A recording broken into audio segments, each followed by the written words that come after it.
जितने भी संत हैं, XYZ जितने भी हैं, चाहे हम हैं चाहे कोई और है, सभी का ड्रॉप टेस्ट होना चाहिए। सभी का ड्रॉप, जैसे खिलाड़ी का होता है वैसे होना चाहिए। हाँ, ड्रॉप टेस्ट होना चाहिए। अगर कोई मंदिर में रह रहा है, गांव में रह रहा है, कहीं भी रह रहा है, उसका ड्रॉप टेस्ट हो, पता चले ये कौन कौन से नशे कर रहे हैं और इनके भीतर क्या है, कौन से कृष्ण जी महाराज आ रहे हैं इनके भीतर, कौन से राम जी आ रहे हैं, कौन सी माता जी आ रही है। ये सिर्फ केवल एक लोगों को बेवकूफ़ बनाने का जरिया बना रखा है। इस कोई भी आत्मा, अगर मान लो हमारे भीतर कोई आत्मा आ गई, हम कहते हैं कि मेरे मुंह से भगवान आ गया, तो जो हमारे भीतर गंदी आत्मा वो कहाँ चली गई फिर? साधु संत भगवान और भगवान को मिलाने वाले एक बिचौलिया, एक रास्ता, एक मार्ग दिखाने वाला है, ना कि साधु खुद भगवान है। जो भी साधु खुद को भगवान मानने बैठा है, कोई भी है, XYZ, तो ये संत समाज के लिए बहुत बुरी बात है।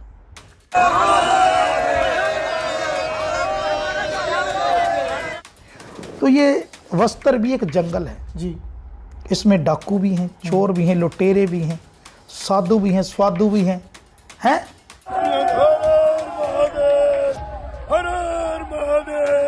रामदेव जी भी आए थे और उन्होंने मना कर दिया देने के लिए। वो बोले कि बाबा लेन के उन्हें देन के कोना उन्हें। तो ये जो आपने रुद्राक्ष गले में धारण कर रखा है, तो क्या वाकई में इसका कुछ इम्पैक्ट पड़ता है, कुछ फर्क पड़ता है, या फिर एक वहम है कि भाई चल ठीक है बाबा दिखने के लिए डाल लिया गले के अंदर, ये चलो ठीक है अच्छा लगेगा?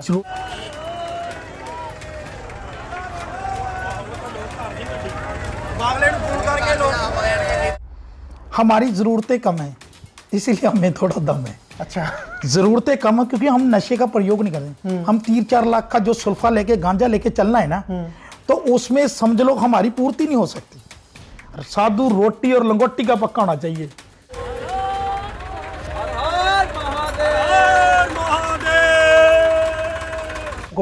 बाबा जी सट्टे भी बताते हैं। हाँ। तो फिर वो बाबा खुद क्यों नहीं विदेश चला जाता? वो क्यों मांग रहा है लोगों से?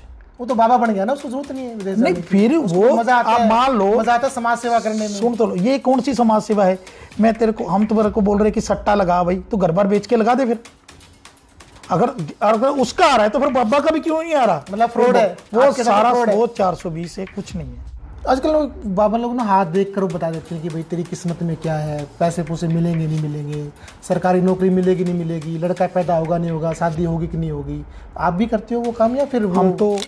नमस्कार, मैं कमल लोहान और आप देख रहे हैं city big news. Prayagraj Mahakumbh, जो देश है अपना भारत, वो धर्म और गुरुओं का देश है। और आज एक धार्मिक गुरु मेरे साथ बने हुए हैं, कराटे में गोल्ड मेडलिस्ट हैं, मेरे साथ बने हुए हैं बाबा महंत शक्तिगिरी जी महाराज। महाराज जी नमस्कार। नमस्कार, जय श्री राम। हमारा नाम स्वामी शक्तिगिरी जी है और ऋषिकेश उत्तराखंड में अपना डेरा है और एक पंजाब लुधियाना में भी अपना आश्रम है। गुरुजी, कराटे में गोल्ड मेडलिस्ट हैं आप, उसके बाद में फिर ये भगवा धारण करने की सबसे बड़ी वजह क्या रही है आपकी? ऐसे है, जब इंसान जिंदगी का एक ऐसा टाइम आता आपकी लाइफ में जब आप अपने लिए एक बढ़िया समय चुन सकते हो, कि आप ये डिसाइड कर सकते हो कि आपने अपने लिए चुनना है कि औरों के लिए चुनना है जी। तो हम समाज में रहकर ये देखना चाहते हैं कि हम समाज में एक, मान लो आप रोड पर चलते हो तो आप देखते हो एक लोग झगड़ा हो रहा है, 5-7 लोग एक इंसान को पीट रहे हैं जी, और सभी लोगों को वो दिखाई दे रहा है, दिखाई दे रहा है ना, लेकिन वो कोई इसमें हाथ नहीं डालता कि ये हमारे साथ झगड़ा ना कर ले। बिल्कुल। तो उनमें से कुछ लोग, एक व्यक्ति ऐसा भी होता है जिसके दिल को दर्द होता है जी, उसमें दया होती है, उसमें भावना होती है, उसके दिल में वो दर्द होता है कि मैं इस व्यक्ति को बीच बचाव कर और इसको कोई नुकसान ना पहुंच सके, इसीलिए वो उस झगड़े में घुस जाता है जी, और बीच बचाव करके उसका बचाव करता है। तो वैसे ही ये समाज है, अब ये एक जंगल बन चुका है, ये इतना बड़ा जंगल हो गया। अब इस भगवे वेश में जंगल की तरह है, जंगल में अनेक प्रकार के जानवर हैं, जैसे हाथी भी है, कुत्ता भी है, बिल्ली भी है, शेर भी है, हाथी भी है, घोड़े भी हैं, सभी प्रकार के जानवर हैं। तो ये वस्त्र भी एक जंगल है जी, इसमें डाकू भी हैं, चोर भी हैं, लुटेरे भी हैं, साधु भी हैं, स्वादु भी हैं, हैं, संत भी हैं, फकीर भी हैं, शेर भी हैं और सवा शेर भी हैं, कि आपकी वो देखने वाली नजरिया होना चाहिए कि आपकी वो देखने वाली अखनी और हम तेरे से वखनी। इसी बात पर मैं आना चाहूंगा कि आजकल ये भगवा भेष है ना, एक धर्म का, आस्था का प्रतीक हुआ करता कभी जमाने के अंदर, आज भी है, पर लोगों ने ना इसकी मिसाल, इसकी धारणा है ना बिल्कुल अलग कर दी है, लोग भटका दिए हैं। लोग ना आजकल कमाई का जरिया इसको बनाकर रख रहे हैं, लोग पैसा कमाने के लिए साधु बन रहे हैं आजकल। यहीं का हिसार का एग्जाम्पल मैं दूंगा। हमारे यहाँ पर एक बंदा था राधे श्याम नाम का, मल्टीनेशनल कंपनी चलाया करता, फ्यूचर मेकर के नाम पर। आजकल राधे श्याम से परम गुरु बन गया है। आपके पंजाब के अंदर ही आश्रम का उद्घाटन होना है जल्दी उसका। तो उन लोगों के बारे में क्या कहना चाहेंगे आप, जो भगवान है इसका नाम खराब कर रहे हैं? एक आस्था, कहीं भारतीयों की एक आस्था है, उसके ऊपर कहीं ना कहीं एक कलंक लगाने का वो काम कर रहे हैं। देखो, ये भगवे का अर्थ है कि भगवे का अर्थ क्या होता है कि साधना। अगर आप बिना साधना के कोई भगवा धारण करते हो तो मान लो बिना पढ़े लिखे आप कोई डिग्री नहीं ले सकते, और बिना साधना के लिए आप भगवान नहीं ले सकते। अगर उनका जो भी आप जिसके बारे में बोल रहे हो, कोई राधे श्याम है, जो भी है, जैसा भी व्यक्ति है, अगर उसकी कोई साधना, कोई भक्ति है जी, कोई ऐसी कोई भक्ति है, वो अपने आप को आज श्री कृष्ण का वो बता रहे हैं कि मैं उनका वो रूप हूँ, श्री कृष्ण का रूप हूँ मैं, ये अगर वो ऐसी बातें कर रहा है तो ये तो फिर बहुत बुरी बात है। परम गुरु के नाम से उन्होंने अपने आप को स्थापित कर दिया है, और बड़े बड़े होर्डिंग्स, बड़े बड़े न्यूज़पेपर के अंदर ऐड, पैम्फलेट छप रहे हैं परम गुरु के नाम से। अब राधे श्याम से सीधा परम गुरु वो बन गए हैं। देखो, साधु संत केवल एक संत होते हैं। संत का अर्थ क्या होता है? कि साधु संत एक शब्द है, एक मार्ग है, एक रास्ता दिखाने वाले। साधु संत एक वो है, जैसे मान लो एक शादी करवाने के लिए एक बचौलिया होता है ना जी, कि हम शादी करवाने के लिए एक बचौलिया ढूंढते हैं। तो साधु संत भगवान और भगवान को मिलाने वाले एक बचौलिया, एक रास्ता, एक मार्ग दिखाने वाला है, ना कि साधु खुद भगवान है। जो भी साधु खुद को भगवान मानने में बैठा है, कोई भी है, XYZ, तो ये संत समाज के लिए बहुत बुरी बात है। तो संत समाज कोई भी हो, हम इन चीजों का विरोध करते हैं और उसकी कड़ी निंदा करते हैं। अगर कोई ऐसा अपने आप को भगवान दर्शा रहा है, अभी कल परसों की बात थी, 2018 का केस था, एक पास्टर था बरजिंदर जी, आज ही उनको सजा हुई है, आजीवन, जब तक जिएगा तब तक उनको जेल में रहना पड़ेगा। कोर्ट की जजमेंट जो आई है जी, उससे जो मान लो हम क्रिश्चियन धर्म का बहुत सम्मान करते हैं जी, और जितने भी क्रिश्चियन हैं उनके भी हम बहुत ज़्यादा सम्मान करते हैं। क्रिश्चियन है, हिंदू है, मुस्लिम है, सिख है, ईसाई, कोई भी है, XYZ। लेकिन जो उसने कर्म किया है, जैसा भी किया, उसकी सजा उसको मिली है। अगर उसमें इतनी ताकत होती, हजारों लोगों को एक फूंक से बेहोश कर देता, तो फिर जज को क्यों नहीं गिरती उसने? चलो, उनको तो सजा मिल गई। अपने हरियाणा के ही 2-3 केस हैं। एक तो बाबा रामपाल का केस है, अपने बिल्कुल नजदीक है। एक डेरा सच्चा सौदा है, जिनको आप बड़े से जानते हो। राजनीति बड़ी होती है इस चीज को लेकर। जब चुनाव नजदीक होते हैं ना, तब इनको बेल बड़ी आसानी से मिल जाती है। हालांकि रेप केस के अंदर ही अंदर है ना वो भी, तो उनके ऊपर भी तो आरोप लगे हुए हैं। तो ये दोगलापन क्यों रहता है भाई? उनको इजीली जमानत मिल जाती है, अभी इनको सजा हुई है, चलो अच्छी बात है। तो इन बाबाओं के बारे में क्या आप लोगों की क्या राय है? क्या आपका संगठन इकट्ठा होकर कभी चर्चा भी करता है कि यार ये लोग अपना नाम खराब कर रहे हैं, भगवा के रूप में लोगों को भटका रहे हैं ये लोग? हमारे अध्यक्ष जी थे, अब तो ब्रह्मलीन हो गए, स्वामी नरेंद्र गिरी जी 13 खाड़े के अध्यक्ष थे। अभी तो रविंद्र पुरी जी हैं। उनके द्वारा जो फर्जी संतों की लिस्ट निकाली गई थी, जिनमें इन सभी के नाम थे। आप आज भी सर्च कर लेना, संत महात्मा ने जो पिछला कुंभ बीता है उसमें इन फर्जी संतों की लिस्ट निकाली गई थी। किसी मीडिया ने तो नहीं छापी इन लिस्ट को? लिस्ट ने मीडिया को भी छापा, उसके माध्यम से नरेंद्र गिरी जी को धमकियां भी आनी शुरू हो गई थी जी। वो अध्यक्ष थे 13 अखाड़ों के, और इन्होंने फर्जी संतों की लिस्ट निकाली गई थी। और आपको फिर विरोध भी होता है, जब आप अच्छा करोगे तो उसका विरोध भी होगा। बिल्कुल, जब आप किसी चीज को लेकर कुछ अच्छा करते हो तो उसका विरोध होगा जी। जय श्री राम। देखिए, और भगवान तंदुरुस्त बैठ जी। तो अच्छी चीज का विरोध भी होगा अगर आप अच्छा करते हो जी। तो उस वक्त इसका विरोध हुआ, बहुत ज़्यादा विरोध हुआ, लेकिन इन फर्जी संतों की लिस्ट निकाली गई। आप अभी भी इस गूगल पर सर्च मारोगे, कम से कम 14-15 महात्मा जिनकी इनकी लिस्ट की बताया गया। देखो, जो एक परिवार को पालन पोषण कर रहे हैं और एक भगवा वेश, बिल्कुल विदाउट वाइट कपड़ों, पैंट बूट्स पहनना, ये संतों का लिबास नहीं है। एक नाम बड़ा बदनाम कर रखा है, महाकुंभ में भी देखा आपने जिस तरीके से मतलब नशा चलता है, सुल्फा चलता है, और भी बहुत तरह के नशे हो रखे हैं आजकल। ये चीज़ें बाबा लोग लेते हैं, ये लोग धर्म गुरु लेते हैं, तो इन चीज़ों को किस हद तक ठीक मानते हैं आप? हम आपके चैनल के माध्यम से बताना चाहते हैं कि हम जिस जिले में भी जितने भी संत हैं, XYZ जितने भी हैं, चाहे हम हैं चाहे कोई और है, सभी का ड्रॉप टेस्ट होना चाहिए। सभी का ड्रॉप, जैसे खिलाड़ी का होता है वैसे होना चाहिए। हाँ, ड्रॉप टेस्ट होना चाहिए। अगर कोई मंदिर में रह रहा है, गांव में रह रहा है, कहीं भी रह रहा है, उसका ड्रॉप टेस्ट हो, पता चले ये कौन कौन से नशे कर रहे हैं और इनके भीतर क्या है, कौन से कृष्ण जी महाराज आ रहे हैं इनके भीतर, कौन से राम जी आ रहे हैं, कौन सी माता जी आ रही है। ये सिर्फ केवल एक लोगों को बेवकूफ़ बनाने का जरिया बना रखा है। इस कोई भी आत्मा, अगर मान लो हमारे भीतर कोई आत्मा आ गई, हम कहते हैं कि मेरे मुँह से भगवान आ गया, तो जो हमारे भीतर गंदी आत्मा वो कहाँ चली गई फिर? बिल्कुल सही बात है।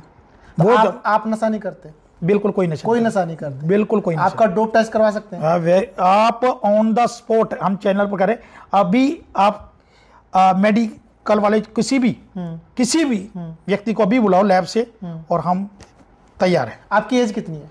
हमारी होगी 40-45 साल के बीच। 45। मेरे भी 38 साल है। देखो मेरे सारे दाढ़ी के बाल वाइट हो गए, आपके बिल्कुल ब्लैक पड़े। अभी कलर करवा रखा आपने? नहीं, हमने इनको कलर नहीं कराया।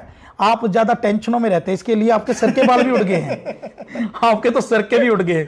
हमारे बिल्कुल नेचुरली हैं और आप इनके भी टेस्ट करवा सकते हो। अच्छा, मतलब कोई कलर नहीं करवा? बिल्कुल कोई कलर नहीं। साधु रोटी और लंगोटी का पक्का होना चाहिए। सुनो हमारी बात। और बिल्कुल आप नशा ना करो, नशे से दूर रहो।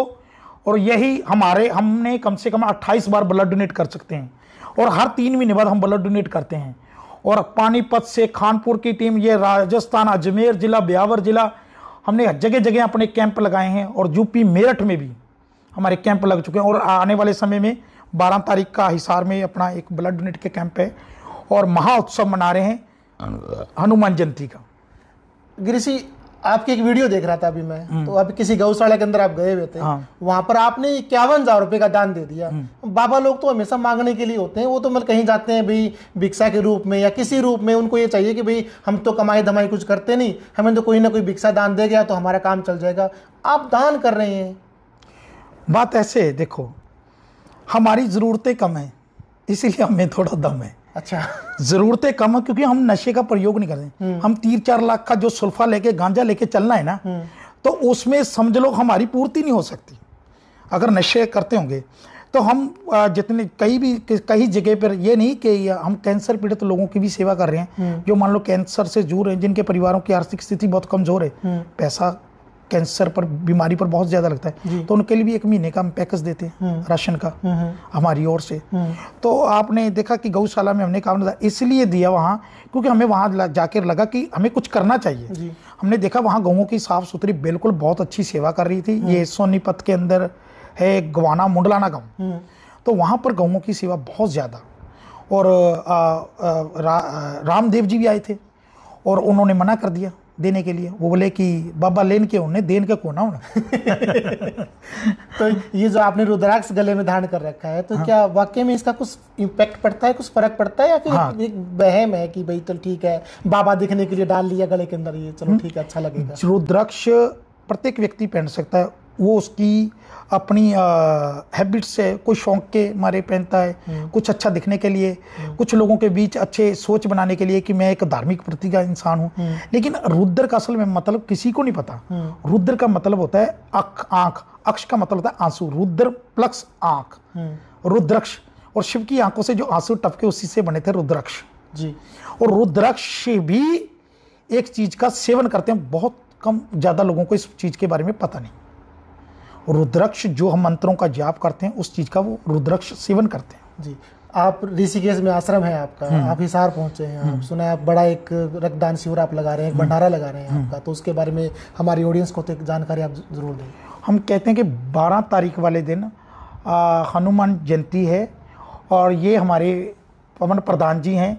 और हर साल हम जब भी यह हिसार में आते हैं तो हम एक यहाँ कार्यक्रम करते हैं और इनके हमारे से अच्छा प्रेम भाव है। और पहले इंसान है, जब हिसार में आए थे तो हमारे साथ कुछ ज़्यादा लोग नहीं जुड़े, यही केवल इंसान है जिसने हमें एक वो कहते हैं ना कि एक जैसे सूरज से एक ऊर्जा प्राप्त होती है ना, तो इससे वो ऊर्जा मिली कि हम यहाँ सेफ है, बिल्कुल हमें कोई दिक्कत नहीं होगी, कोई शराबी को अभी हमें तंग नहीं करेगा। और महाराज आप कहीं भी हो हिसार ज़िले में तो आप इस बात की टेंशन न लेना, आपको कोई परेशानी नहीं होगी। इसीलिए हर साल ये पवन प्रधान जी हैं, हम तो आने वाले समय में ये भी कहते हैं कि इसकी जो इच्छा है वो पूरी हो और इसको और बड़े ओहदे मिले। दिल की ठीक है क्या? दिल के बहुत नेक दिल हैं। मैं जब यहाँ पर भगवान दक्ष जी का बहुत बड़ा इन पर आशीर्वाद है। क्यों भाई? मैं अभी मैंने जब यहाँ पर इस ऑफिस में प्रवेश किया था ना, तब उस टाइम आप भोजन ग्रहण कर रहे थे, तो मैंने आपको राम रूमी बोली थी, पर शायद आपने ध्यान नहीं दिया, तो आपने मेरे को सुना दिया कि नहीं आपके अंदर वो एटीट्यूड है मीडिया वाला। बोला आप गुरु मतलब जो हमने बोला वहाँ के सामने आपकी गर्दन नहीं झुकती, तो वो शायद कहीं ना कहीं मिसकम्युनिकेशन थी। नहीं देखो पता क्या बात है, इंसान जरूरी नहीं आप उसका कपड़ों से देखे किसी को जजमेंट कर सकते हो, आप कपड़ों से जजमेंट नहीं, आपकी आंखों में वो लिहाज वो शर्म होनी चाहिए जी। कपड़ों से किसी को हम जजमेंट नहीं कर सकते, ठीक है ना। आप मान लो गाड़ी में आए, हम क्या पता कौन सी गाड़ी में आए, बिल्कुल सही, किसी को ये चीज़ का जजमेंट। हम ये कहते हैं कि हम इंटरनेशनल गोल्ड मेडलिस्ट हैं जी, ठीक है ना, इंटरनेशनल गोल्ड मेडलिस्ट हैं। और इतना जितने हिंदुस्तान में लोगों से मिले हुए हैं, हमने केवल एक चीज़ सीखी है कि लोगों को ये कहते हैं कि एक केवल माता पिता की सेवा करने से धर्म आपका 10 गुना ज़्यादा बढ़ता है जी। आज अगर आप कुछ भी गलत कर रहे हो ना, तो ये मत सोचो कि हमें कोई देख नहीं रहा। हमें हमारे यहाँ शुभ अशुभ सारा नोटिस हो रहा है, हम कुछ गलत कर रहे हैं या सही कर रहे हैं, तो ये हमारा नोटिस में जा रहा है सारा कुछ। आजकल बाबा लोग ना हाथ देख कर बता देते हैं कि भाई तेरी किस्मत में क्या है, पैसे पूसे मिलेंगे नहीं मिलेंगे, सरकारी नौकरी मिलेगी नहीं मिलेगी, लड़का पैदा होगा नहीं होगा, शादी होगी कि नहीं होगी। आप भी करते हो वो काम या फिर हम तो उनको भी ये कहना चाहते हैं कि भाई जो लोग ये हाथ देखते हैं या लोगों को बाबा जी सट्टे भी बताते हैं, हाँ। तो फिर वो बाबा खुद क्यों नहीं विदेश चला जाता, वो क्यों मांग रहा है लोगों से? वो तो बाबा बन गया ना, उसको जरूरत नहीं है विदेश नहीं, फिर वो आप मान लो मजा आता है समाज सेवा करने में। सुन तो लो, ये कौन सी समाज सेवा है? हम तुम्हारे को बोल रहे कि सट्टा लगा भाई, तो घर बार बेच के लगा दे। फिर अगर उसका आ रहा है तो फिर बाबा का भी क्यों नहीं आ रहा? मतलब फ्रॉड है वो सारा वो 420 है, कुछ नहीं है, कुछ नहीं है। जो संत अपने आप को भगवान बता रहा है या कोई भी है, वो संत ही नहीं है। संत केवल एक मार्ग, एक रास्ता है।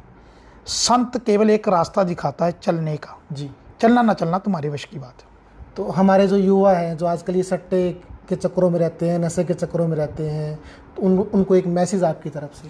हम उनको कहते हैं कि आप भाई मेहनत करो, मेहनत करोगे 4 गुना ज़्यादा मिलेगा, देर से सही और मिलेगा ज़रूर आपको फल। अगर आप मेहनत करोगे उसका फल ज़रूर आपको प्राप्त होगा। आप ये सट्टेबाजी में ये जो आजकल चल रहा है, संतों के बीच के संतों के पास जाओ सट्टे मिलते हैं, संतों के पास जाओ वो लड़के मिलते हैं, लड़कियां मिलती हैं, ये सब बेवकूफ़ बनाने वाली बात है। संत केवल अपने दिल से आशीर्वाद देते हैं।